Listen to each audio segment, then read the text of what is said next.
கோவை பேரூர் தமிழ் கல்லூரியில் நடந்த சமத்துவ பொங்கல் விழாவில் இந்துக்கள், இஸ்லாமியர்கள், கிறிஸ்தவர்கள், சீக்கியர்கள், பொதுமக்கள் ஒன்றிணைந்து பொங்கல் வைத்து கொண்டாடினர். கோவை பேரூர் தமிழ் கல்லூரி வளாகத்தில் பல்சமய நல்லுறவு இயக்கத்தின் சார்பாக 16வது ஆண்டாக சமத்துவ பொங்கல் விழா கொண்டாடப்பட்டது. கரும்பு, வாழை மரங்களை வைத்து பொங்கல் வைத்து தமிழ் பாரம்பரிய முறைப்படி கொண்டாட்டங்கள் நடைபெற்றன.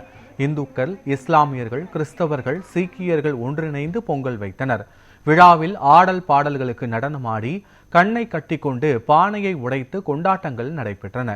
இதே போன்ற ஜாதி மத பேதமில்லாமல் நாட்டில் உள்ள பொதுமக்கள் மத நல்லிணக்க விழாக்களை கொண்டாட வேண்டும் எனவும், வேற்றுமையில் ஒற்றுமை, பன்முக கலாச்சாரம் கொண்ட இந்த நாட்டில் மத நல்லிணக்கமே மனிதம் மலர உதவும் என பல்சமயம் நல்லுறவு இயக்கத்தின் தலைவர் முகமது ரஃபி தெரிவித்தார். இந்த நிகழ்ச்சியில் பொதுமக்களுக்கு நலத்திட்ட உதவிகளும் வழங்கப்பட்டன. பொங்கல் இன்னைக்கு உலகம் முழுவதும் இது தேவைப்படுகிறது. ஒற்றுமையாக இருந்தால்தான் இந்த நாடு வளர்ச்சி அடையும்.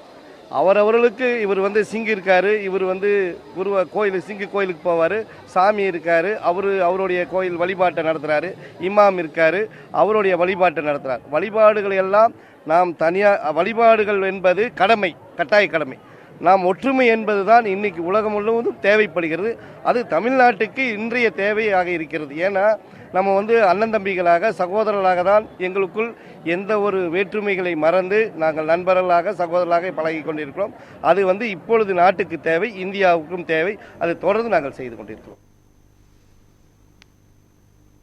நீண்ட காலமாக அன்புடனும் ஒற்றுமையுடனும் திகழ்ந்து கொண்டிருக்கக்கூடிய ஒரு உன்னதமான மண்டலமாக திகழ்கின்றது. இடையிலே சில நிகழ்வுகள் நடந்தாலும் கூட அந்த நிகழ்வுகளை மறக்கடிக்கக்கூடிய வகையிலே அனைத்து சமயத்தினரும் ஒன்றாக கூடி இந்த விழாக்களை கொண்டாடி வருகின்றோம். அவர்கள் சொல்லுவதைப் போல தீபாவளி பண்டிகையை மசூதியிலேயும், அதே போல கிறிஸ்துமஸ் பண்டிகையை கோயில்களிலேயும், இந்து பண்டிகைகளை நாம் தேவாலயங்களிலேயும் நடத்தி தொடர்ந்து இந்த மாதிரியான ஒற்றுமையை அங்கே நாங்கள் வலியுறுத்தி வருகின்றோம். கோவை பகுதி, கொங்கு மண்டலம் நீண்ட காலமாக அன்புடனும் ஒற்றுமையுடனும் திகழ்ந்து கொண்டிருக்கக்கூடிய ஒரு உன்னதமான மண்டலமாக திகழ்கின்றது. இடையிலே சில நிகழ்வுகள் நடந்தாலும் கூட அந்த நிகழ்வுகளை மறக்கடிக்கக்கூடிய வகையிலே அனைத்து சமயத்தினரும் ஒன்றாக கூடி இந்த விழாக்களை கொண்டாடி வருகின்றோம். அவர்கள் சொல்லுவதைப் போல தீபாவளி பண்டிகையை மசூதியிலேயும், அதே போல கிறிஸ்துமஸ் பண்டிகையை